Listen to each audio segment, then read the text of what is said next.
Awalnya saya itu mendownload aplikasi aplikasi Tinder. Aplikasi Tinder itu aplikasi yang kayak semacam comblang kita di dunia maya, tapi dia berdasarkan jarak. Jadi misalkan saya di sini, mbaknya di situ, bisa ketahuan tuh berapa meter. Nah, kenapa saya download aplikasi itu? Karena saya udah capek pacaran sama yang namanya LDR, jarak jauh. Mantan-mantan saya semuanya ada di luar negeri, ada di Prancis, di Rusia, di Amerika, pokoknya negara-negara anggota PBB lah. Akhirnya saya capek kan, mau yang deket aja download lah Tinder. Pas begitu muncul, awalnya sih ada banyak nama nih, bukan dia duluan. Ada Wagimin, ini kayaknya nih yang jualan kerang nih di BKT nih, akhirnya di skip.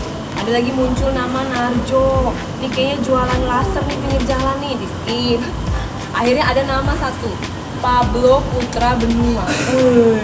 Lah dari namanya aja nih, kalau nggak pemain bola, pemain telenovela ya kan, keren gitu kan. Pas dilihat, cakep juga ya kan, putih, bersih, berkilau, kuat dan wangi. Inilah 5 tandanya rambut sehat cocok. Ya udah, akhirnya saya ini duluan, saya tegur dia duluan, hai gitu. Dia balas hai, namanya laki ya. Baru pertama langsung mintain nomor WhatsApp saya. Saya kan takut ya, baru pertama, akhirnya saya minta tukeran Instagram aja, nomor WhatsApp gak dikasih. Dicek lah, tukeran lah kita IG Instagram. Pas dicek itu saya kaget banget, followernya dia 2 kali lipat dari follower saya. Dia waktu itu followernya masih 40.000 dan saya followernya 20.000. Gue bilang, ini yang artis siapa gitu, kok dia yang followernya banyak.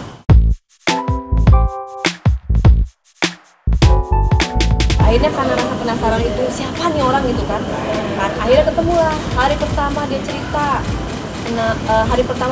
dan gue kaget banget, ternyata dia itu duda.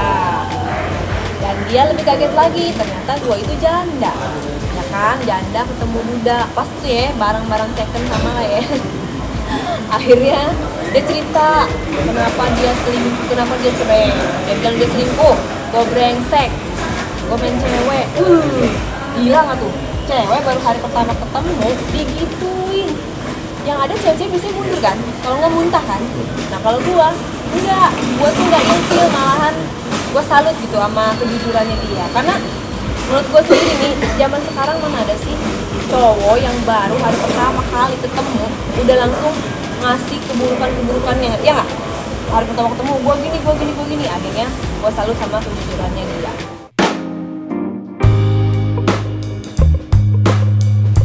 Tapi walaupun katanya dia pernah yang namanya selingkuh, cuman gue akuin dia baik banget. Kenapa baik? Karena hari kedua itu gue dibeli mobil. Hari kedua gue dibeli mobil. Padahal gue nggak ngomong, gue cuma bilang, aduh aku tuh pengen ganti mesin, soalnya mesin mobil aku tuh nggak enak, mau tuker tambah sama mobil secondnya lagi. Emang gue ada niat mau ganti mobil. Terus dia bilang, mau ganti apa? Mobil HRV ah. Terus dia bilang, ya udah yang baru aja, jangan yang second. Oh gimana caranya, gue punya duit, gue bilang gitu. Terus dia bilang, minta nomor KTP kamu dong. Wih, nanya nomor KTP, gue bilangnya apaan nih, sensus penduduk apa gimana. Ya dikasih lah nomor KTP, besokannya langsung dateng ke mobil HRV putih, baru dari dealer, beneran, sampai masih diplastikin gitu kan. Gue seneng, tapi gue takut juga kan, waspada kan, wah. Karena lu bayangin zaman sekarang mana ada sih makan siang gratis ya nggak?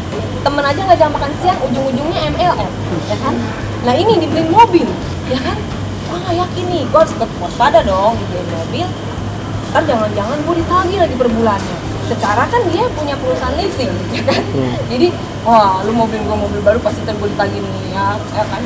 Gue masih waspada. Akhirnya karena gue nggak percaya dia baik sama gue apa enggak, besoknya gue langsung kasih kode dia lagi. Padahal gue cuma ngetes ya, namanya cewek ya. Gue bilang, gue pengen beli jam tangan yang mahal, yang harganya ratusan juta. Gue bilang gitu. Namanya gue cewek, gue ngetes, dibeliin syukur, ya nggak dibeliin gue kabur ya kan. Akhirnya pas gue bilang begitu, dia langsung aja gue ke PP, ke Pacific Place waktu itu. Dia beliin 2 jam tangan. Ini dia nih jam tangannya. Nah ini sekalian aku mau klarifikasi. Nah yang waktu dibeliin sama dia itu, yang PDKT itu, yang ini harganya sekitar 300 juta Rolex. Kalau yang 4M itu dibeliinnya setelah menikah. Karena waktu itu aku mengadakan special stand up comedy show di Depok, yang aku show tunggal itu loh. Yang aku show tunggal, ngomong stand up comedy selama 2 jam. Nah itu hadiahnya dari dia. Nah untuk teman-teman yang mau tahu jamnya seperti apa, datang aja ke rumah saya. Saya nggak bawanya yang ini, yang Rolex gitu. Jadi yang untuk PDKT tuh dibeliin HRV sama dibeli. Nah yang 4M dibeliin tapi setelah menikah. Setelah menikah hadiah special show saya.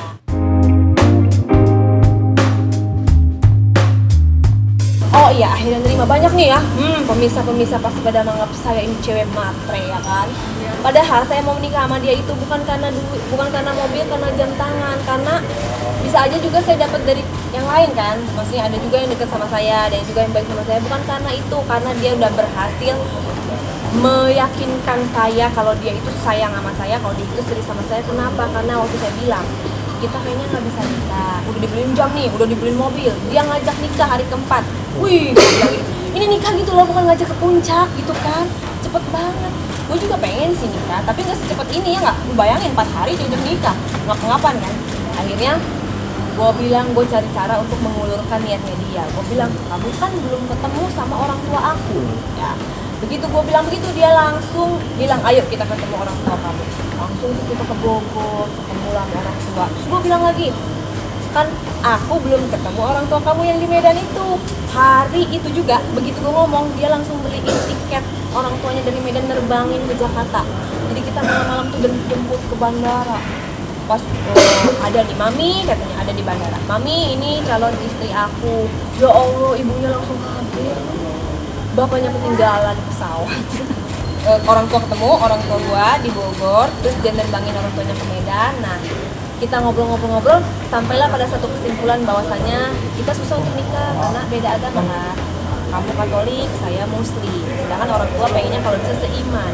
Tapi kalau misalkan nih kamu ikut agama saya, jangankan 3 bulan, jangankan sebulan, kalau perlu besok kita nikah. Gua gituin, maksud gua tuh pasti dia mundur kan. Gak mungkin lah dia dalam waktu singkat dia tinggal ngomong gitu kan. Karena yang udah gua gituin mundur, ada yang ngerti juga. Nah gua gituin, besoknya dia langsung ke MUI Depok, dia langsung jadi mu'alaf, baca 2 kalimat syahadat. Nah itulah, jadi dari situ tuh pas dia jadi mu'alaf, pas dia ketemu orang tua gua, pas dia nerbangin orang tuanya ke Medan, itu kegantengan dia itu meningkat 1000%. Iya beneran, bukan karena jam atau mobil ya. Malah kalau jam atau mobil pas gua dibeliin, gua mau curiga gitu loh. Maksudnya nih orang kenapa nih kok masih ngasih brek-brekan gini gitu kan. Malah gua harus waspada tuh.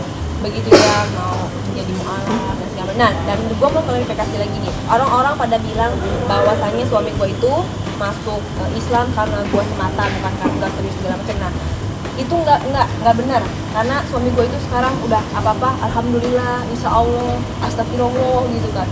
Dia bangun tidur lihat gue, astagfirullah. Enggak, pokoknya dia sering banget ngomong insya Allah, alhamdulillah, astagfirullah. Bahkan nih ada di rumah itu panduan sholat. Dia sering baca, juga kamu tuh sholat Jumat suka nanya-nanya. Bahkan kemarin kurban, dia itu kurban sapi. Dia pilih sapi yang paling gede, pokoknya kalau bisa yang paling gemuk, yang paling montok. Jadi dia mau mulai sekarang udah mulai nanya-nanya, udah mulai tentang Islam gitu.